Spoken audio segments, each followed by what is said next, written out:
You tend to assume that your fear comes from the world outside you, from other people's intentions, from their reactions, from the possibility of humiliation or conflict. But if you pay closer attention, you'll notice something uncomfortable. Most of the threats that shape your behavior never actually materialize in reality. They exist almost entirely in your mind. Before you even say a word, your brain has already simulated dozens of scenarios. You imagine rejection, judgment, or exposure. You picture someone discovering something unguarded about you, a desire, a weakness, a contradiction you haven't resolved. None of this has happened, yet your body responds as if it already has. Your nervous system isn't waiting for objective danger. It acts on prediction. It doesn't ask, is this safe? It asks, what if it isn't?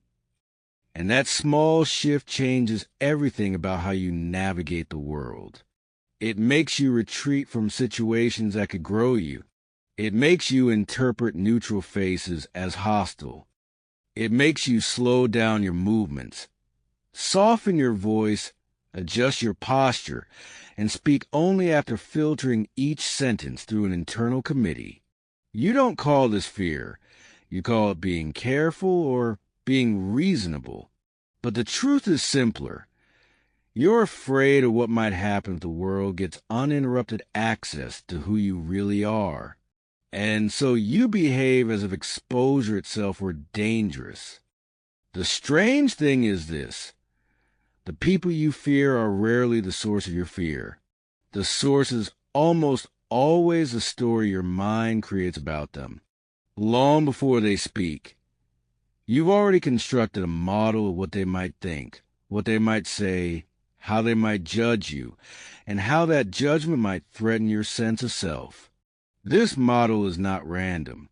It is built from old experiences, old wounds, old misunderstandings, and old moments of humiliation or exclusion. The brain stores these moments not as memories, but as templates, patterns to predict the future. When the brain doesn't know what will happen next, it fills in the gaps with the most protective assumption possible. And that assumption is almost always negative. You don't run from people. You run from predicted outcomes. A conversation doesn't scare you. The imagined consequences of saying the wrong thing do. Showing interest in someone doesn't scare you. The imagined rejection does. Pursuing an opportunity doesn't scare you. The imagined failure does. Because of this, you navigate the world as if the danger were external, when in reality the architecture of the threat lives entirely inside your nervous system. The brain is willing to sacrifice possibility for safety, curiosity for predictability, intimacy for control. You call this being realistic, but realism has nothing to do with it. The brain is not loyal to truth. It is loyal to survival. This is why two people can experience the same environment completely differently. One walks into a room and sees potential allies, potential friends, potential opportunities. The other walks into the same room and sees only traps, judgment, and exposure. The room didn't change, only the model of the room did. And when your internal model becomes more vivid than reality, reality becomes irrelevant. The brain stops responding to the world as it is and starts responding to the world as it fears it might be. At that point, you're not interacting with people anymore. You're interacting with projections, your projections.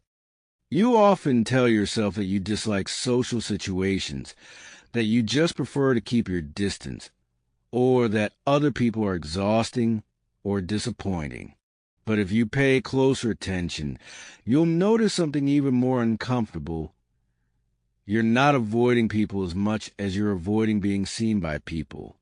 Being seen is not about visibility. It's about exposure.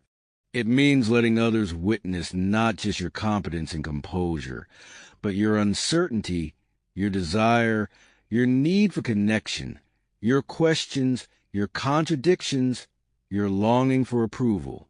Visibility makes you feel naked in ways that are far more psychological than physical. Most people assume that the opposite of avoidance is confrontation, but the real opposite of avoidance is vulnerability, the willingness to be known without editing. And vulnerability is terrifying because it removes your ability to control how you exist in someone else's mind. You don't fear rejection because someone might say no. You fear rejection because it would confirm a belief you already carry about yourself. You don't fear judgment because someone might criticize you. You fear judgment because part of you already suspects that the criticism might be true. So you retreat. You retreat into politeness, into small talk, into ambiguous language, into silence, into situations where you are present but not exposed. You become extremely skillful at revealing just enough to appear open, but not enough to truly be known. From the outside, it looks like you're reserved or introverted, but internally, you are negotiating each sentence, each gesture, each disclosure like a tiny psychological risk calculation. And here's the paradox.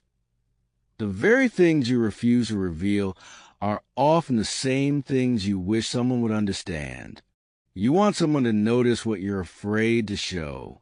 You want someone to care about what you don't dare to say. You want someone to recognize the emotions you defend yourself against. In that sense, you're not simply avoiding discomfort. You're avoiding intimacy. Not the romantic kind, but the fundamental kind. The intimacy of being understood. Because once someone truly understands you, they gain the power to hurt you in ways strangers cannot.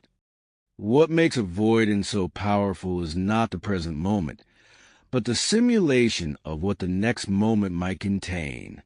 Your brain is a prediction engine. It runs scenarios the way a computer renders images, rapidly, unconsciously, and with single priority, minimize threat. But threat is not limited to physical danger. In the 21st century, the threats that matter most are psychological: embarrassment, exclusion, rejection, incompetence, inadequacy. These are the social equivalents of predators. They can't kill you, but they can destabilize the self-image you've spent years constructing. So the brain treats potential humiliation the way it once treated potential predators, not as a possibility, but as something worth organizing your behavior around. It doesn't need proof that something bad will happen. It only needs a story convincing enough to justify caution. And the brain is an excellent storyteller. The interesting part is that the brain doesn't need the story to be true. It only needs a story to feel protective. If I don't ask, I won't be rejected. If I don't try, I won't fail. If I don't reveal, I won't be misunderstood. These statements create a feeling of safety, but the safety is illusory. What you're protecting is not the present. It's your imagined future self. The danger of imagination is that it becomes more vivid than reality. The longer you avoid, the more convincing the story becomes. The more convincing the story becomes, the less willing you are to test it. Eventually, the imagined consequences become unquestioned truths. You stop asking, is this accurate? And start assuming this is just how things are. This is why avoidance rarely feels like avoidance.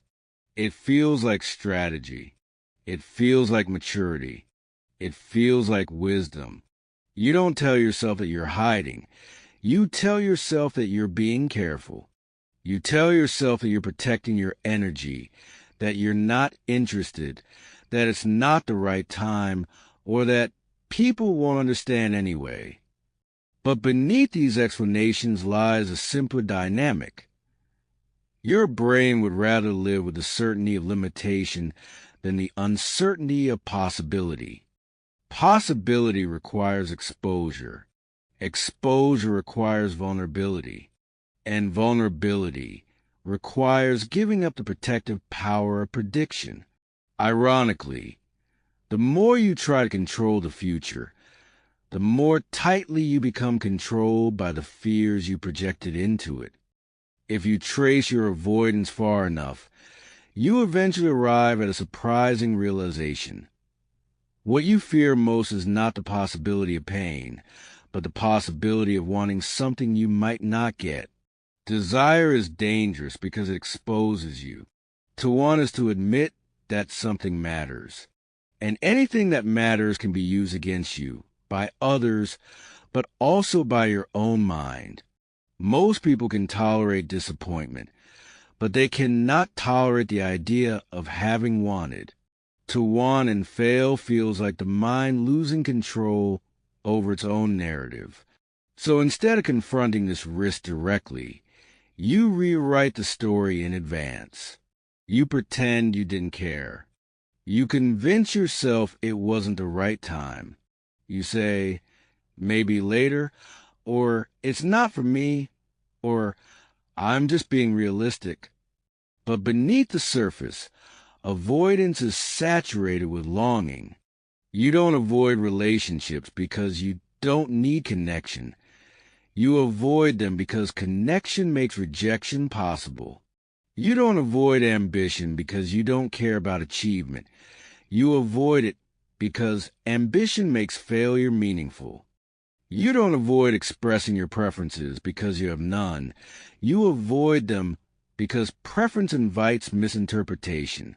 In this light, avoidance is not the absence of desire. It is desire in conflict with fear. And here lies the paradox.